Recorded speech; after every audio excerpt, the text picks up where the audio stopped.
Peace, family. I hope you guys are happy and healthy and doing well. It's cold now, and I just don't do the cold. And it's cold to me because look at the loofah. I am planning to cover it today with frost cloth because it's supposed to get down to 30 something, but it's cold to me so far. I think the turmeric too. But I came to remind you guys while I tell myself, don't retreat from your garden as soon as the temperature starts going down, because you don't want your plants to be cold and dry. That's not cool. A lot of these things will survive if you just make sure that they have everything that they need. This is a time where I like to put a lot more leaves on top. Actually, I'm always putting a lot of leaves on top, but it's for different reasons at different times. So in the wintertime, I like to pack leaves on top of my beds because I feel like it helps to keep the soil kind of warm. Any roots that I'm trying to keep alive. And also the soil life that's under there. It still could use a little warmth and also water. You don't want the microorganisms and stuff to just completely dry out. So, and your plants that are still alive, there are lots of crops that grow in the winter.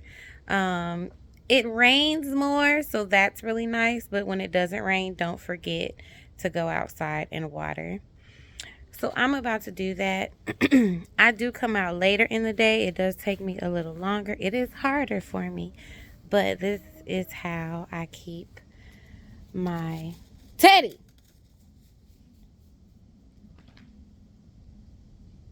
This is how I keep my garden healthy and happy.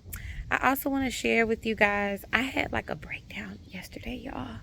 Teddy has trampled 3 of my beds in my garden, and I'm gonna show it to you. And I was upset. I'm not gonna lie, I cried because I do a lot of work out here. I really love my garden. I take a lot of pride in it, and I put a lot of work into it.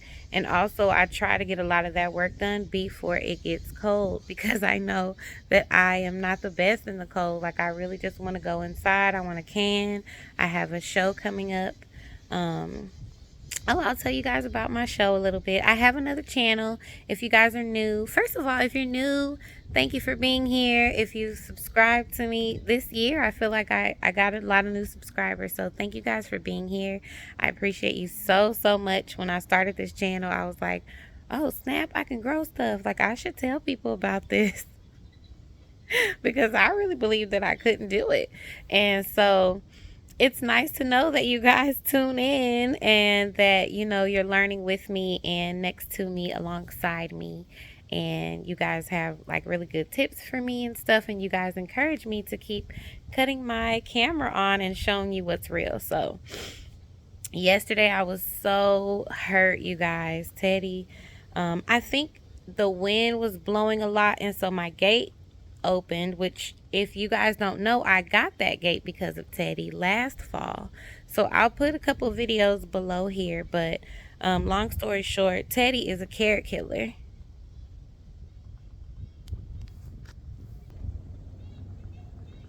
And he could care less. He could care freaking less. Let me show y'all what Teddy did yesterday. Yeah, you don't even care. He could care less. Y'all, look at my bed. Did I show you guys in the garden tour that I planted carrot seeds here? It looks dry because I couldn't even deal. I was like, I'm staying away from here. Everywhere that I planted seeds, I've put over here, seeds were there. Like, you trampling stuff, bruh. Every fall, Teddy loses his mind. And y'all help me with theories, because one theory is like, is he like a cat? Because I feel like cats really like beds that are bare. And it's last time when I planted carrots is when he did it. And he's not necessarily stepping on very many plants unless they're low. Like he kind of even, well, he kind of stepped on this one. The ground cherry is still alive.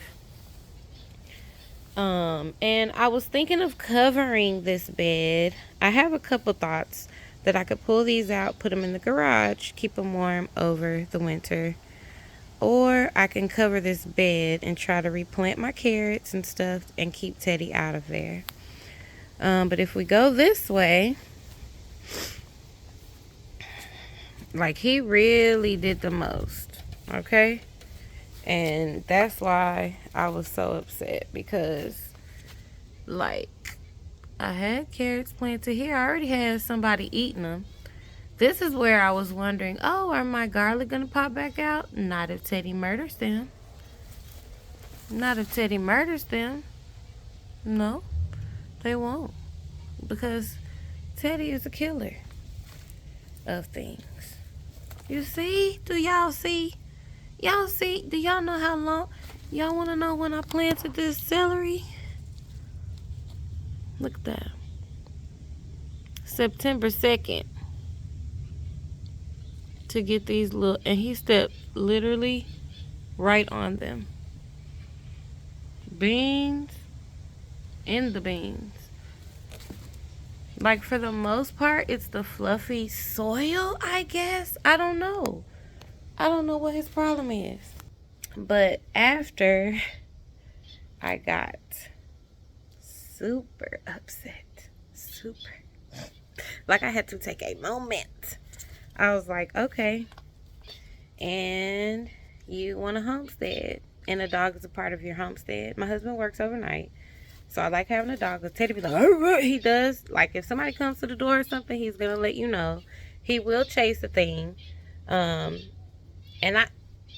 yesterday I was like, I'd rather the cats and the mouse that we chased last year, but for those reasons, I wouldn't actually rather that. I was just upset. He does keep critters out of the yard. And I want land and I want goats. And goats get out and eat your rose bushes. And you know what I mean? And I do see like a lot of homesteaders do have a barrier for their garden space where their dogs don't really get in, but you do need dogs to like help keep your chickens safe and stuff like that, to alert you when people are on your land, you know, to help for protection and stuff. And I think there are variables in homesteading. And so while I absolutely felt it. I was upset, y'all, especially because it just got cold and I just am not. Like, I'm not a cold girl. My mom is from Missouri, but I grew up here, and it's getting colder here. It's getting hotter here and colder here than I remember when I was growing up. But I just came to say, don't forget to water your garden in the cold. Don't let it dry all the way out. The only things that I don't really water are, like, my turmeric that I just harvested.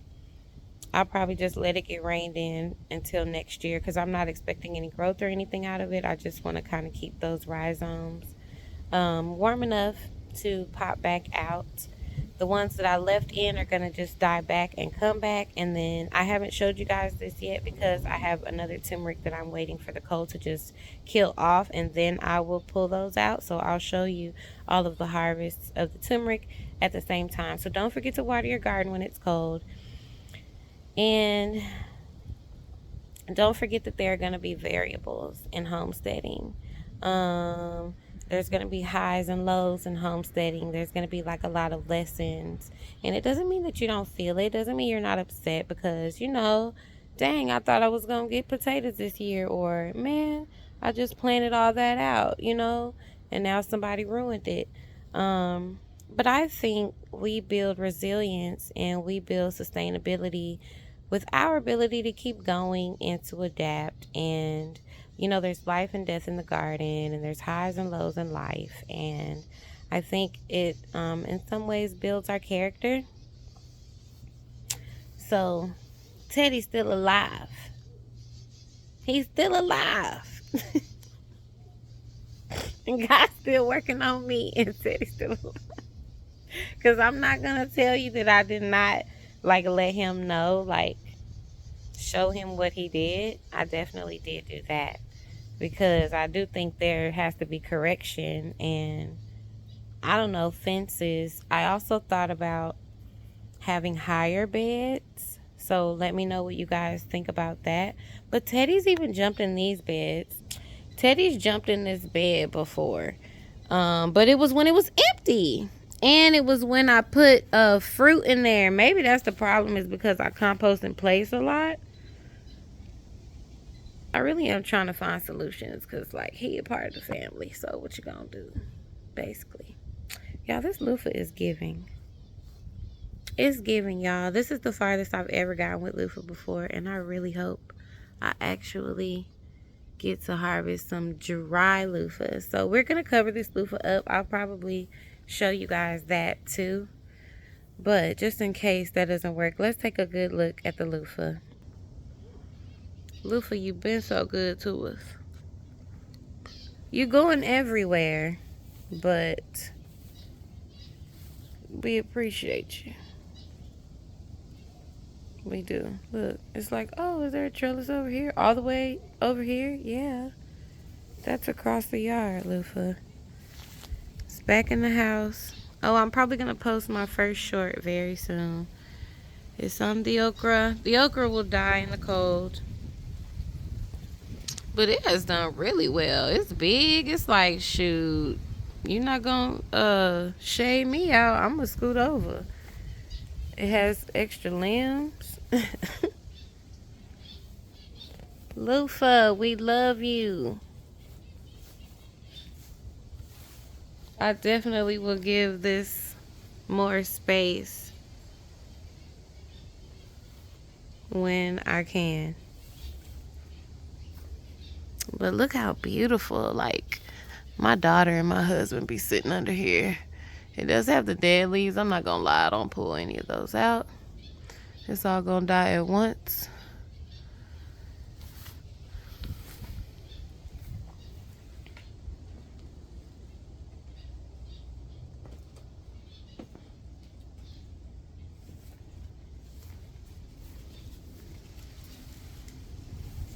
This thing, I think somebody said that they could stretch like 30 to 40 feet, because I have folded it in on itself. I keep wrapping it up on the top. We keep jumping over the vines. I'm so happy and grateful. When my friend came over to do the podcast, she saw it from in the house and she was like, what is that? I'm like, girl, that is the loofah. The loofah is loofah-ing. It is loofah-ing. I would grow this every year for some sponges. It's very pretty. I just have to come and save my other plants. You see, what I don't want is to sacrifice one or two for the other. And it's just going ham. This is almost like a movie. Y'all know them movies? Like, I'm not scared, but like a scary movie, like Jumanji or something, where like all of a sudden shit is alive and it's chasing you. Y'all, it could be Loofah on Jumanji. Loofah could be on Jumanji. Jumanji Part 3, y'all need to hire me. I'm gonna grow y'all loofah to use for y'all special effects, okay? Hire me. Anyway, y'all, that is the loofah. Let me water him. He's beautiful.